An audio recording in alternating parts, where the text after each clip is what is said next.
ইরানে যুক্তরাষ্ট্র ও ইসরায়েলের আক্রমণের মধ্য দিয়ে আঞ্চলিক সংঘাতে জড়িয়েছে উপসাগরীয় অঞ্চল। মধ্যপ্রাচ্য জুড়ে অবস্থিত মার্কিন ঘাঁটিগুলোতে হামলা অব্যাহত রেখেছে তেহরান। ইরানের বিরুদ্ধে হামলা চালাতে গিয়ে মঙ্গলবার পর্যন্ত অন্তত $200 কোটি সামরিক সরঞ্জাম হারিয়েছে যুক্তরাষ্ট্র। তুরস্কের বার্তা সংস্থা আনাদুলু এজেন্সির জরিপে উঠে এসেছে যুক্তরাষ্ট্রের আনুমানিক ক্ষয়ক্ষতির হিসাব।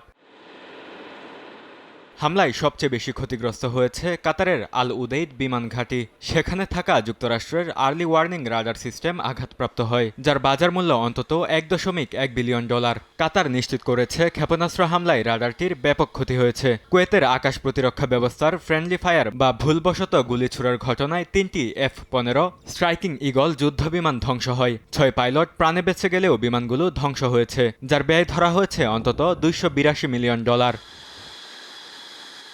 এর আগে ইরানের প্রাথমিক প্রতিশোধমূলক হামলায় বাহরাইনের মানামায় অবস্থিত মার্কিন নৌবাহিনীর 5ম নৌবহরের সদর দপ্তরেও আঘাত হানা হয়। এতে 2টি স্যাটেলাইট যোগাযোগ টার্মিনাল ও কয়েকটি বড় ভবন ধ্বংস হয়ে গেছে।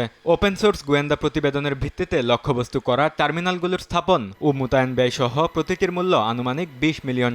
এছাড়া সংযুক্ত আরব আমিরাতের আল রুয়াইস শিল্পনগরীতেও মোতায়েন করা থার্ড অ্যান্টিব্যালিস্টিক মিসাইল ব্যবস্থার রাডার উৎপাদন ধ্বংসের দাবি করেছে ইরান। এসব হিসেবে দেখা গেছে মধ্যপ্রাচ্যে যুক্তরাষ্ট্রের ক্ষয়ক্ষতির পরিমাণ $1.9 বিলিয়ন।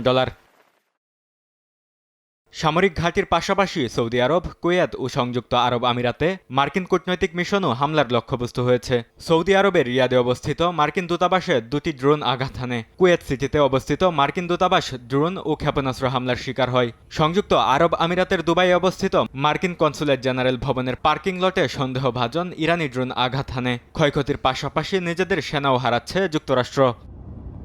বরকতুল্লাহ, সময় সংবাদ।